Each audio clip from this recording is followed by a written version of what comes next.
ఏమైనా మా పరలోకపు తండ్రి, పరిశుద్ధమైన దేవా, నీకు వందనాలు.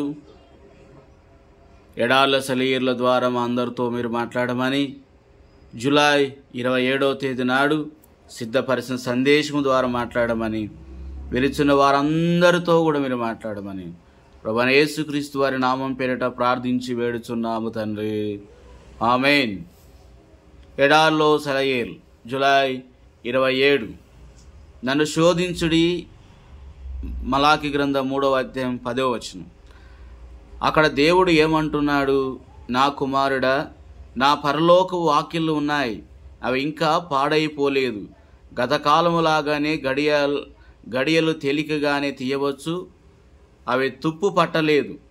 ఆ తలుపుల్ని మూసి నా దగ్గర ఉన్న వాటిని దాచిపెట్టుకోవటం కంటే వాటిని బార్లగా తెరిచి దీవెనల్ని ధారాళంగా కురిపించటమే నాకు ఇష్టం. మోషే కోసం వాటిని తెరిచాను, ఎర్ర సముద్రం పాయలైంది. యెహోషువ కోసం తెరిచాను, యోర్దాను నది ఆగిపోయింది. గిద్యోను కోసం తెరిచాను, సైన్యాలు పారిపోయాయి. నన్ను తెరవనిస్తే నీ కోసం కూడా తెరుస్తాను. తలుపులకి ఇవతలి వైపున గతములో లాగానే నా పరలోకము నిండా అనేక సంపదలున్నాయి. కాలువలు, ఊటలు పొర్లిపోతున్నాయి. ఖజానాలు విలువైన బహుమానాలతో నిండిపోయి ఉన్నాయి. నాదేమీ లేదు, లోపము నీలోనే ఉంది. నేను ఎదురు చూస్తున్నాను, నన్నిప్పుడు శోధించు. నీ వైపు నుండి నియమాలన్నిటిని అనుసరించు. నీ దశమ భాగాలను తీసుకురా, నాకు నా పని చేయటానికి అవకాశమే. మలాకి గ్రంథం 3వ అధ్యాయం 10వ వచనం నుండి మా అమ్మగారు చదివి వినిపించగా వాక్యాన్ని నేను ఎప్పుడు మర్చిపోలేను. 10వ భాగం అంతయు తీసుకుని రండి. దీనితో మొదలై పట్టజాలంత విస్తారముగా కుమ్మరించేదను తో వాక్యం ముగిస్తుంది.